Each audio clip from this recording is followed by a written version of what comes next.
Hey, what's going on, everybody? It's the Political Brown Kid here, and today I'm going to talk about everyone's favorite darling, Oprah Winfrey. This may get banned from YouTube because you can't talk about certain people on the internet. You can't talk about Beyonce, you can't talk about Jay-Z, you can't talk about Oprah. So there must be something true of Cat Williams. I definitely feel you, even though I didn't like your last special. And that's no disrespect to Cat. We all fall off and have our misses, but and I just watched woke folk. It wasn't, it was not, it could have been better. But let me get back on topic and stop digressing. I tend to do that a lot. I do apologize. But we're gonna talk about Oprah.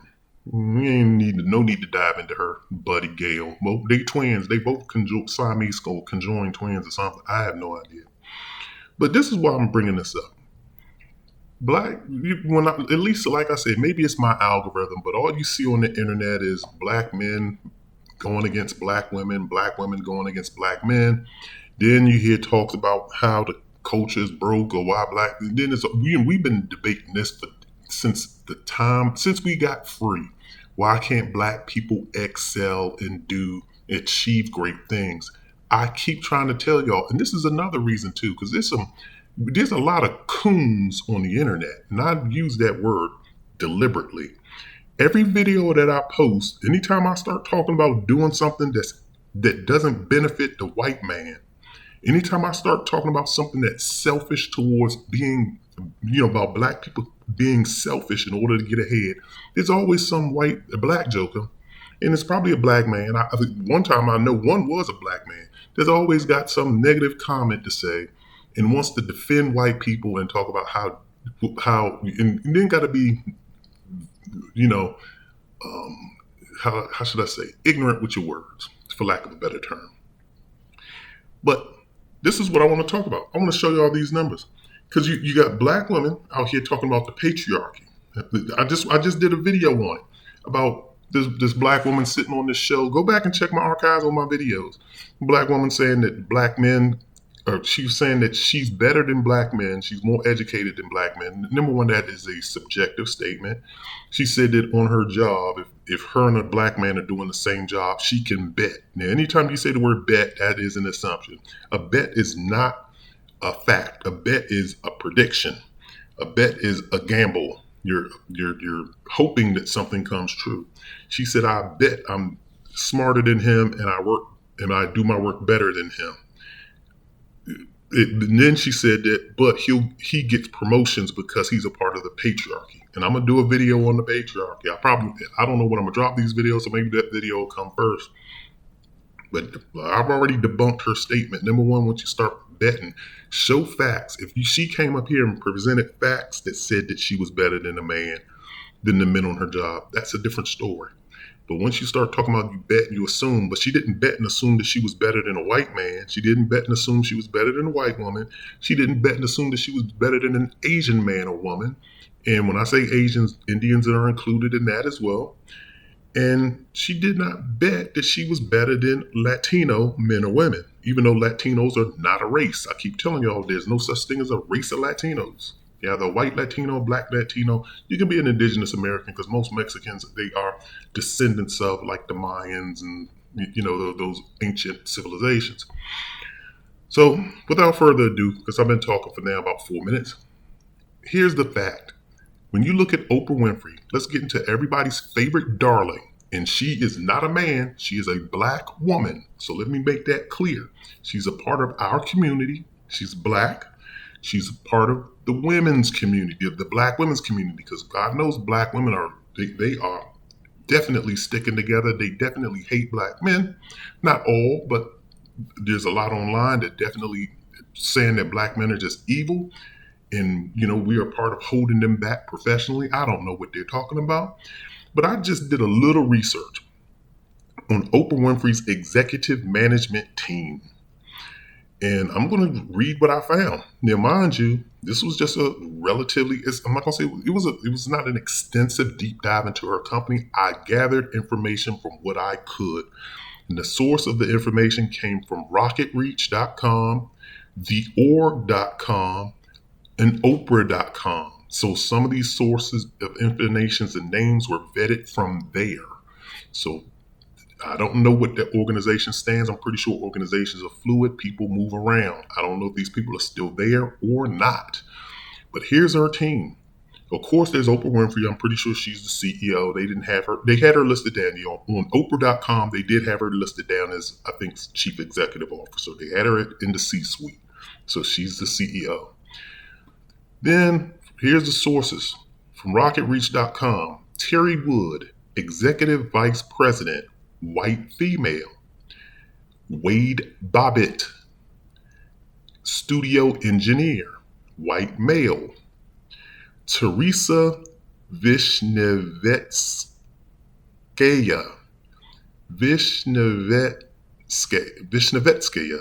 I hope I'm saying that correctly. I do apologize if I messed your name up. I don't like to mess people's name up. But Teresa Vishnevskaya, accounting clerk. I don't know how an accounting clerk gets listed down on the masthead, but she's up there. White female. Chelsea Hetrick, senior vice president of communications. White female. Colleen Dunnigan, supervising producer. White female. Tara Montgomery, executive producer. White female.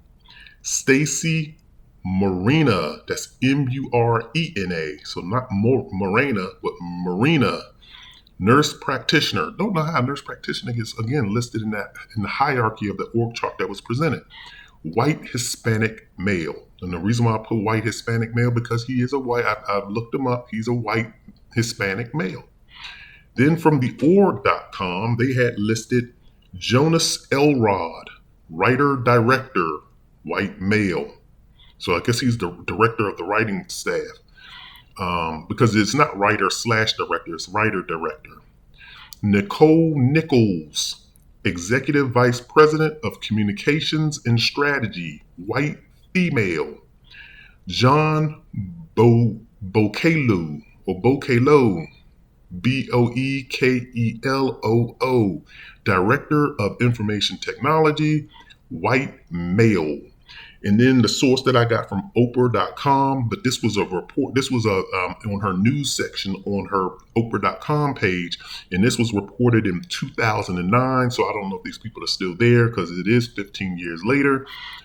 Sherry Salata, president, white female, and Eric, that's Eric with a K, Logan, president, white male. So, is there a common theme that's running around here, people? All of these people are white. Every single one of them, down to the nurse practitioner, is white. She definitely hires females, so she's part of the feminist movement. You know, Oprah. That's the reason why I'm saying she's part of it. Just because your staff just so happens to be more predominantly female than male, doesn't mean that you're a feminist. Doesn't mean that you're discriminating. It just could mean that's the way the chips fell. But we all know the crap that Oprah talks, and we know her pattern. So I'm just making an assumption. Again, I'm making an assumption that this is a part of the matriarchy. That she intentionally has these females placed in these positions. But they are all white. She has how many people I have here? 1, 2, 3, 4, 5, 6, 7, 8, 9, 10, 11, 12.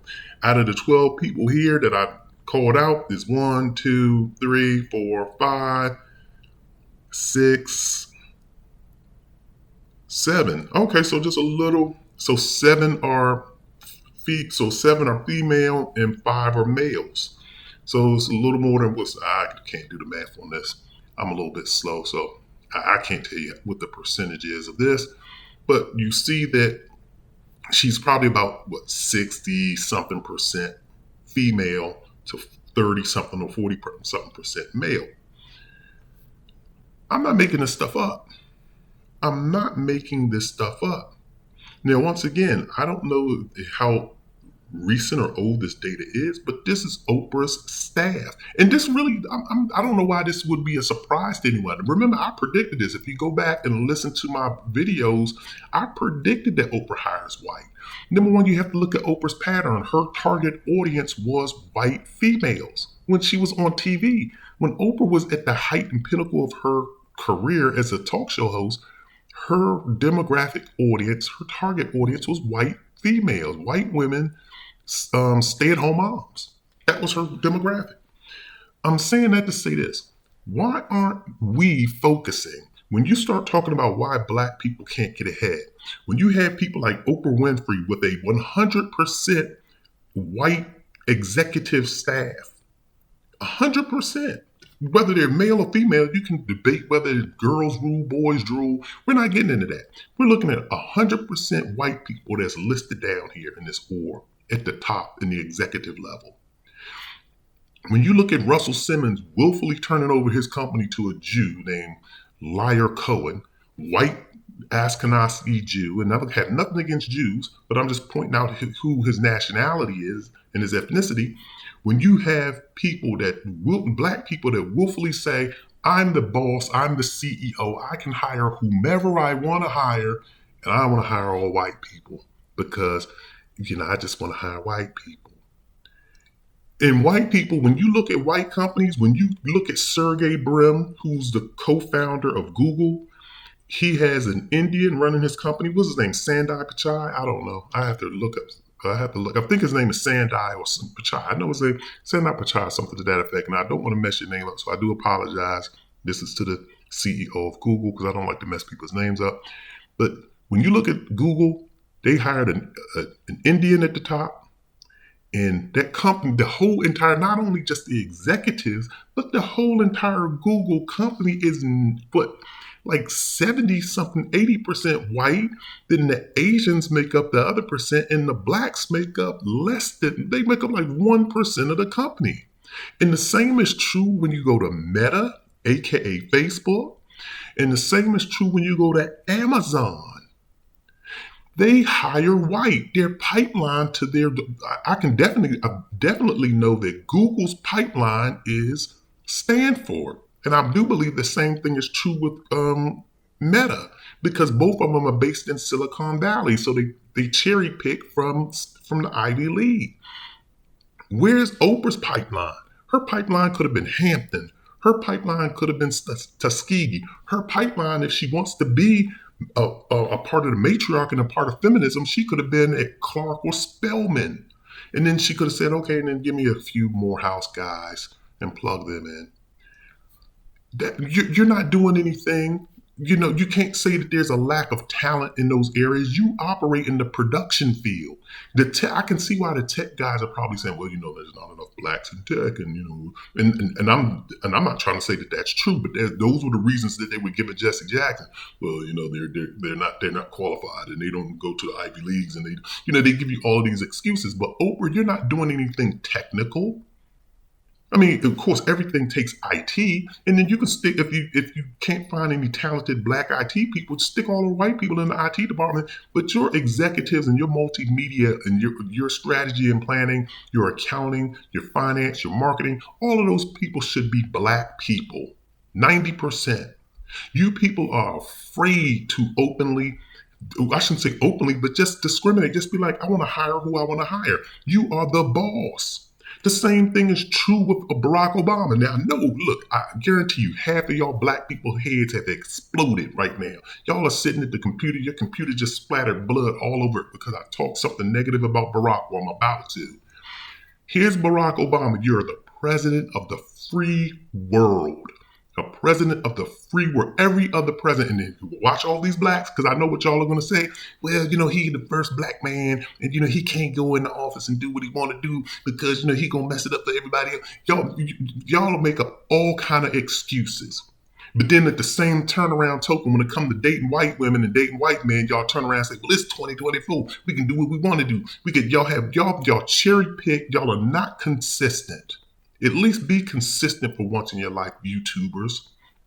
Here's a black man, gets a job in 2008, becomes president of the United States of America, holds the job for 8 years, gets reelected, And then you know you only have one more term. You can only be president for 2 terms. In your final term, you should be like, I can do what the hell I want to do. I'm the president of the United States of America.